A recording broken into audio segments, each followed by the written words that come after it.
는 이제 사이코 파일을 이용해서 어떤 간단한 이제 반응을 입력받는 검사를 만들어 볼 거예요. 그래서 이제 검사에 대해서 간략하게 설명을 드리자면, 이쪽에 보시면은 화면의 왼쪽이나 오른쪽 이제 두 방향 위치 중 한 군데에 숫자를 랜덤하게 제시를 할 거고, 그 반대편에는 이제 뭐 아무 단어나 제시를 할 거예요. 그래서 이제 사람들한테는 숫자가 있는 위치에 그 키보드 방향 버튼을 눌러달라고 부탁을 하는 거죠. 그래서 숫자가 왼쪽에 있으면은 왼쪽 화살표 버튼을 누르면 정답인 거고, 숫자가 오른쪽에 있으면 오른쪽 화살표 버튼을 누르는 게 정답인 과제라고 보시면 될 것 같아요. 자, 이제 이런 검사를 만들려면은 이제 이런 검사에 대한 아이디어를 먼저 집어넣고, 가장 먼저 손봐야 되는 거는 이제 그 엑셀을 켜서 리스트를 만드는 거예요. 그래서 이제 내가 만드는 실험에서 이제 어떤 것들을 리스트 목록에 포함을 해야 되는지, 그것들을 잘 결정해 주셔야 돼요. 그래서 이제 한 가지 좀 팁을 드리자면은, 이 검사를 하는 도중에 이제 매 시행마다 변하는 것들은 모두 다 변수로 처리한다고 생각하면 될 것 같아요. 그래서 이 검사를 예를 들면은 이제 숫자가 있는 숫자 자극의 경우에는 숫자에 들어가는 어떤 숫자, 예를 들면 1, 2, 3, 뭐 99 이런 숫자, 어떤 숫자를 보여줄 건지 하는 게 변수로 고려될 수 있고, 그 다음에 두 번째로 또 고려할 수 있는 거는 이 숫자가 제시되는 위치, 얘를 왼쪽에 제시할 거냐 아니면 오른쪽에 제시할 거냐, 그게 이제 하나하나 다 변수로 고려해야 되는 거죠. 마찬가지로 이제 숫자가 아닌 단어, 이 한글 단어의 경우에도 어떤 단어를 제시할 건지, 그리고 이 단어를 왼쪽에 제시할 건지 아니면 오른쪽에 제시할 건지, 그것들이 하나하나 다 변수로 이제 리스트에 들어가야 된다는 거예요. 이쪽 위에 있는 안내문 같은 경우에는 검사가 진행되는 동안에 뭐 바뀌거나 하는 일이 없으니까 그냥 이제 얘는 따로 지정을 해줄 필요는 없는 거죠, 리스트 쪽에는. 그래서 이제 간단하게 만들어 봤는데, 아까 바로 얘기한 대로 숫자가 어떤 숫자를 제시할 건지 설명하는 칼럼, 지정된 칼럼, 그 다음에 단어들이 표시되어 있는 칼럼, 그 다음에 숫자의 위치가 표시되어 있는 칼럼, 그 다음에 단어의 위치가 표시되어 있는 칼럼, 그 다음에 이제 정답도 필요하니까 저는 이제 그 이프라임하고 동일하게 CRESP, Correct Response 해가지고 정답 키도 같이 표시를 해줬습니다. 그래서 이제 이 리스트를 가지고 이번에 한번 검사를 만들어 보도록 하죠.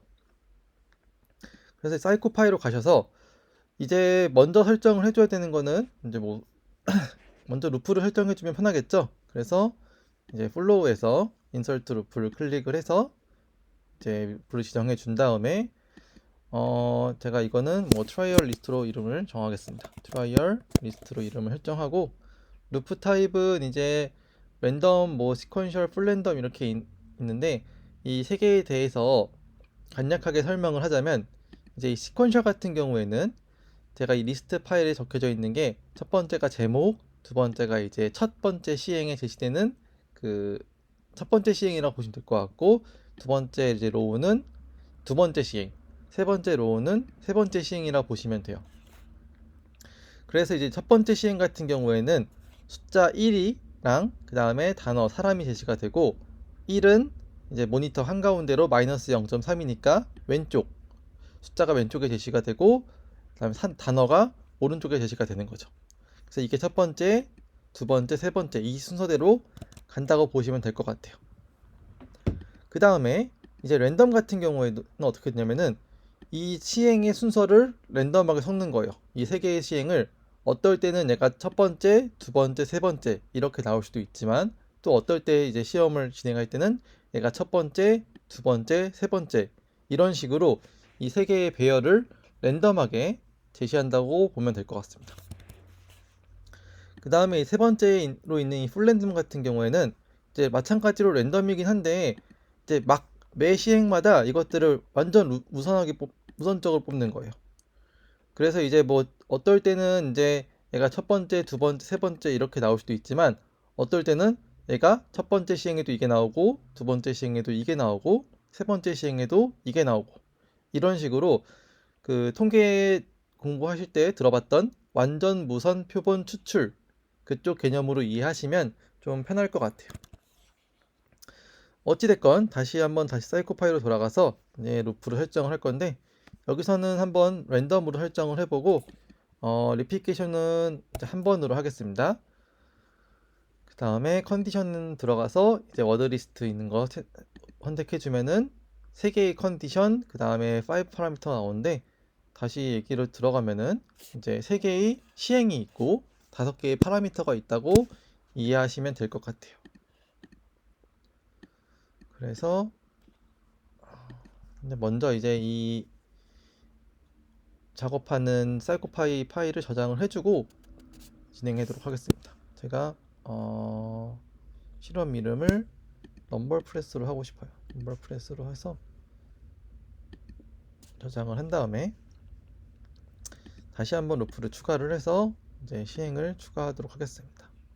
그래서 엑셀 리스트를 추가해 주면 이제 여기서 이걸 읽어 드릴 거예요.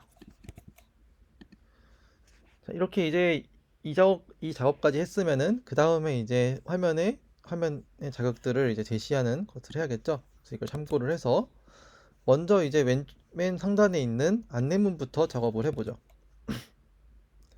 그래서 페이버릿으로 가서 제가 뭐 인스트럭션으로 이름을 정하고, 듀레이션은 무제한, 텍스트는 복사해서 넣어줄게요. 자, 이제 여기서 그 다음에 이제 옆에 얘는 이제 매 시행마다 변하는 게 아니라 고정된 거니까 콘스탄트로 설정해 주시면 될 것 같고요. 그 다음에 레이아웃으로 가서 포지션은 한 플러스 0.35 정도로 설정을 하겠습니다. 그 다음에 어피어런스는 제가 숫자는 블랙으로 하고, 글자 크기는 0.05 정도로 하고, 폰트는 나눔 보딕 설정을 하겠습니다. 그래서 OK를 누르고 저장을 하고 한번 테스트를 해볼게요. 그래서 이 실험이 문제가 없이 진행이 된다면 이제 안내문이 모니터 상단에 표시가 되겠죠. 그렇죠? 이제 안내문이 표시가 됐어요. 자, 그 다음에 이제 두 번째로 해야 되는 건 어떤 거냐면은 숫자를 먼저 표시를 해주죠. 숫자를 먼저 내가 넘버라는 이름으로 자극을 만들고, 듀레이션은 무제한, 다음 텍스트부터 이제 해줘야 되는데, 이제는 아까 만든 리스트 파일을 참고해서 저는 이제 이 넘버 칼럼에 있는 숫자를 제시를 하고 싶은 거니까 여기서 어떻게 한다 그랬죠? 달러 표시를 쓰고 엑셀에 있었던 변수의 칼럼 제목명을 넣으면 될 것 같아요. 그러면은 이제 칼럼을 넣고, 그 다음에 두 번째로 해야 되는 거는 우측에 콘스탄트를 set every repeat으로 바꿔 주셔야지 설정이 반영이 됩니다. 그래서 먼저 하고, 그 다음에 지금 보면은 넘버라는 걸 어디서 쓰고 있다 그래서 이거 안 되는 것 같아요. 그럼 제가 스팀 넘버라는 이름으로 바꿔줄게요. 그래서 넘버가 이제 엑셀의 칼럼에 입력이 돼 있어가지고 이 텍스트의 제목을 넘버라고 하면은 아까 이제 엑셀에 있는 칼럼 이름이랑 겹쳐가지고 이제 실험이 그러니까 좀 문제가 생겼던 것 같아요. 자, 그래서 이제 변수 입력해주고 그 다음에 다시 포지션으로 가서 위치는 이제 위치는 매 시행마다 바뀌게 되죠. 그래서 위치를 받아오는 값이 이제 이 넘버 포즈, 이 엑셀에서 넘버 포즈에 있는 칼럼 값을 받아오는 거니까, 이럴 때는 달러 표시를 넣어주고 괄호 안에 넘버 포즈 제목 넣어주고 콤마 0을 넣어주면 될 것 같아요. 그래서 이제 여기서 한 가지 주의할 점은 이제 달러 표시 안에 이 넘버 포즈가 이제 모니터 XY 좌표 중에 얘가 가로를 왔다 갔다 하는 거니까 이제 먼저 X 좌표 위치해 있는 곳에 넘버 포지션 값을 넣어주고 Y 값은 이제 모니터 중앙에 똑같이 제시할 거니까 0으로 넣어주시면 될 것 같아요. 그 다음에 어피어런스 가서 폰트 컬러는 블랙으로 하고 그 다음에 폰트는 제가 나눔 고딕으로 하고 폰트 색은 1.1, 0.15 정도로 조금 한번 크게 크게 한번 해보도록 하겠습니다. 그래서 먼저 또 set every repeat을 바꿔주고 OK를 누르고 저장을 다시 한번 해보고 실험을 진행해 볼게요.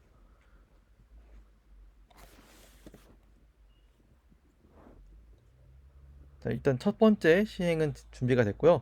지금 넘어가지 않는 걸 보일 거예요.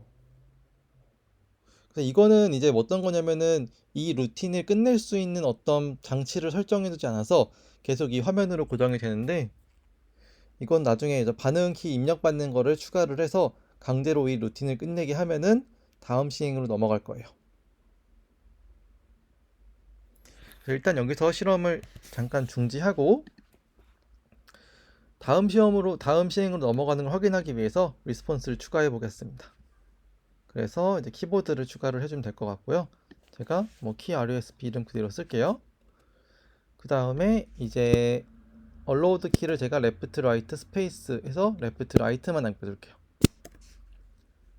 그 다음에 이제 여기서 데이터로 가서 스토어로 가서 이제 정답이 있으니까 여기서 스토어 코렉트에 체크를 해주시고, 이제 코렉트 앤서는 여기 엑셀에 저장되어 있는 CRESP 정답 버튼이 저장되어 있는 곳에 칼럼 제목을 넣으면 되겠죠. CRESP를 넣어주면은 될 거예요. 자, 여기서 OK를 저장을 하고 다시 한번 실험을 진행해 볼 거고요. 이번 실험이 끝나고 나면은 여기 데이터에 저장되어 있는 거를 한번 확인을 해 볼게요. 자, 먼저 이제 실험을 진행해 보도록 하겠습니다. 다시 테스트로 이름을 설정하고, 자, 지금 숫자가 오른쪽에 나왔죠. 아까 처음에 했을 때 왼쪽에 999가 표시됐는데 지금은 이제 오른쪽에 21이 표시가 됐어요. 그래서 이제 랜더마이즈 되고 있다라고 하는 거를 확인할 수 있는 것 같아요. 제가 그래서 첫 번째 그 정답 기록을 한번 확인해 보려고 첫 번째는 정답 키보드 버튼을 누르고, 그 다음에 두 번째는 이제 한번 틀려 볼게요. 지금 숫자가 왼쪽에 있지만 저는 오른쪽 버튼을 눌러 볼게요. 그 다음에 세 번째는 이제 왼쪽 키보드 버튼을 눌러서 정답 맞춰 볼게요. 자, 이제 이렇게 하니까 다 이제 루틴이 끝나서 실험이 끝났고, 실험이 다 끝나고 나면은 이제 CSV 파일이 저장이 됩니다. CSV 파일을 한번 켜보면은 첫 번째 시행에서 숫자가 이제 21, 그 다음에 두 번째 시행은 99, 세 번째 시행은 숫자가 1이 됐다라고 하는 걸 알 수 있어요. 그 다음 이제 두 번째로 살펴볼 거는 이제 여기 보면은 keyresp.corr 이 부분이 있는데, 이 칼럼은 이제 제가 누른 버튼에 정답, 오답 여부를 기록해주는 칼럼이라 보시면 될 것 같아요. 그래서 이제 거기 왼쪽에 keyresp.keys에는 제가 누른 키보드의 그 버튼 이름이 기록되어 있는 거죠. 그 다음에 여긴 정답이 맞췄으면 1번, 틀렸으면 0번으로 표시가 되고 있습니다. 그 다음 세 번째로 이제 RT 같은 경우에는 이 제가 버튼을 누르는 데까지 걸리는 시간, 그게 이제 초 단위로 기록되어 있다고 보시면 될 것 같아요. 그래서 어찌됐건 제가 첫 번째 시행 맞췄고 두 번째 시행 맞췄고 세 번째 시행 틀렸다 라고 하는 거를 좀 쉽게 알 수 있죠. 그래서 일단 반응 버튼도 무난하게 잘 기록되는 것 같고, 이제 그러면 마지막으로 이제 한글 단어도 표시를 해 주도록 하겠습니다. 그래서 아까 숫자 단어 제시한 거랑 똑같은 방식으로 만들면 되겠죠? 그렇게 어렵진 않을 것 같아요. 제가 그러면은 스팀 워드로 이름을 지으면 되고, 텍스트는 달러 표시 워드 이렇게 넣어주면 되겠죠? 그 다음에 set every repeat 체크해 주시고 레이아웃 가서 위치가 바뀌니까 달러 표시, 그 다음에 중괄호인가요? 대괄호 넣어주고, 그다음 워드 포지션 값을 넣어주고 콤마 0 찍어주면 되겠죠. 그 다음에 어피어런스는 제가 블랙으로 하고, 포매팅에서 나눔 고딕으로 폰트 설정해주고 레럴 헤이트는 0.15 정도로 체크를 하겠습니다. 그다음에 얘를 살짝 위로 올려볼게요. 이제 이거 위치는 제가 기억하기로는 이게 위에 있는 게 맨 화면으로 치면 맨 밑에 깔리는 거라고 보시면 될 것 같아요. 그래서 얘가 나중에 어떤 뭐 자극들을 뭐 네모 위에 동그라미 올리고 싶다 그러면은 이제 네모를 맨 위로 보내고 동그라미를 네모 밑으로 보내면은 할 수 있을 거예요. 아무튼 저장을 한번 해보고 이번에 다시 한번 실험을 진행해 볼게요. 이제 거의 다 만든 것 같아요. 그래서 지금 보면은 숫자랑 다음에 단어 둘 다 문제 없이 제시가 되는 것 같아요. 그래서 숫자를 눌러주고 그 다음에 이제 두 번째 시행도 숫자가 왼쪽에 있으니까 왼쪽 눌러주고 세 번째 시행은 이제 숫자의 위치가 오른쪽으로 옮겨졌으니까 저는 오른쪽 버튼을 눌러볼게요. 그러면은 이제 실험이 문제없이 다 끝났고 그 다음에 실험 결과도 문제없이 기록이 되는 것을 알 수 있어요. 정답키 다 기록됐고 그 다음에 단어, 숫자, 단어, 위치, 정답키 이런 것들이 다 같이 기록이 되어 있죠. 자, 아무튼 이제 오늘 여기까지 간단한 걸 해봤는데 다음부터는 좀 이제 본격적으로 이것저것 일단 뭐 이제 인지 심리와 관련된 태스크들을 만들어 보면서 더 복잡한 기술이 필요하면은 그때 설명을 드리도록 할게요. 여기까지 만약에 혼자 만들 수 있으면 거의 모든 실험은 다 만들 수 있는 것 같아요. 이제 물론 이제 뭐 이제 피드백을 제시하거나 아니면 조건별로 뭐 시행이 왔다 갔다 하거나 이제 그런 것들은 조금 더 제가 다음에 알려드리긴 하겠지만 기초적인 실험은 이제 이것만 하시면은 할 줄 아신다면 거의 마무리됐다고 보시면 될 것 같아요.